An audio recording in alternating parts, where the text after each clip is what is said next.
咁我今日想 demo 一個咧 Bendy 嘅 AI tools 叫做 Bendy Copilot。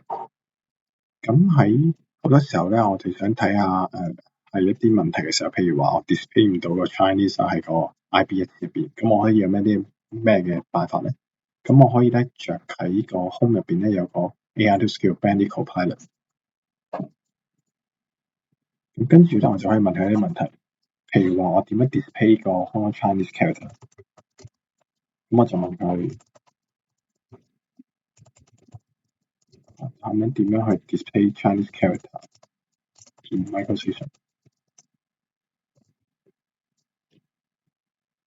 咁咧呢個 Bendy Copilot 咧就會去 analysis 點樣去 display 個方法啦，喺個 Chinese character 入邊。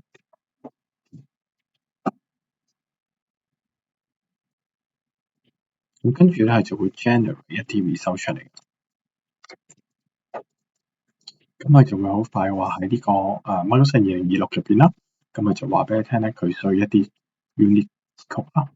咁咧入邊咧用啲咩 test style 啊 setting， 或者點樣將個 window 嘅 setting 去改都係啲方法嚟嘅。咁我就會問佢喺邊度可以 download 到呢個 Hong Kong Chinese character for IP1000 嘅 basement 咧？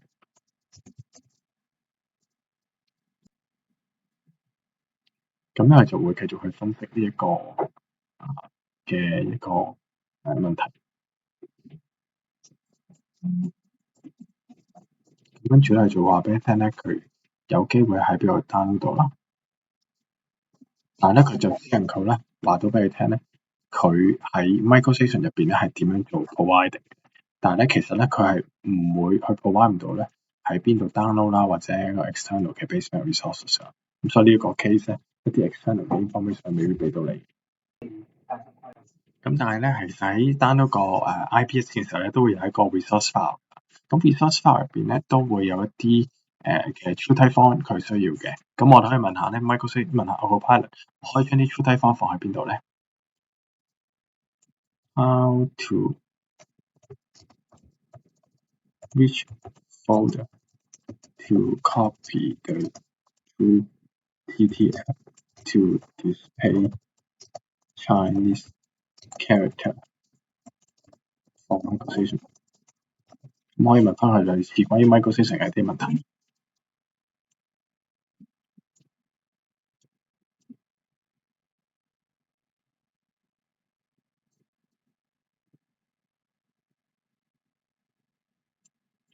咁跟住咧，佢經過咧 search 咗啲index 咗嘅 content 啦，同埋本身嗰啲 local 嘅一啲 product documentation 咧，其實係做話俾你聽啦。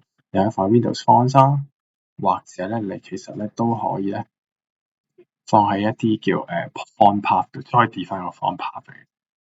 咁呢個 font path 又可以點樣揾咧 ？Where is my current MS font path？咁咧，你可以問下佢我個而家 font path 咧又放咗喺邊度咧？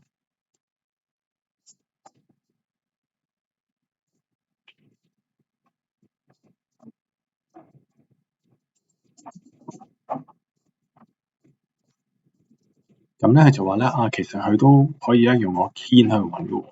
咁個 key 咧就叫做 expand echo 一個 MS font。咁我哋試下呢一個 function 係咪做到啦？咁 utility 佢叫你去 home 啦，跟住咧喺個 ribbon 嗰度咧揾翻個叫 utility 嘅 tools。咁咧我呢度咧可能冇，可能要翻 join。咁有 utility 啦，跟住咧可能有個叫 key in 嘅 function。咁我哋咧就喺呢度咧揾翻個 tools，可唔可以揾到？或者咧，其實我可以喺度打 key， 咁咧可以打嘅 echo， 打翻呢一句啦。譬如我就咁 copy 呢句叫做 ms expand ms fonts，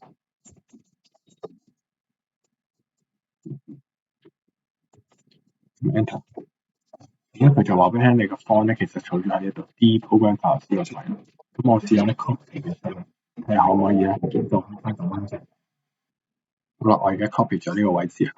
咁當我再開翻嘅時候咧，就應該就會見到啲中文字啦。不過值得一提啦，頭先有一段咧係講緊需要將個 window 嘅 regional option 咧都 set 翻做 Chinese Hong Kong 先睇到嘅。咁呢個咧就係而家最新嘅 Medical Pilot 嘅一個普通用法。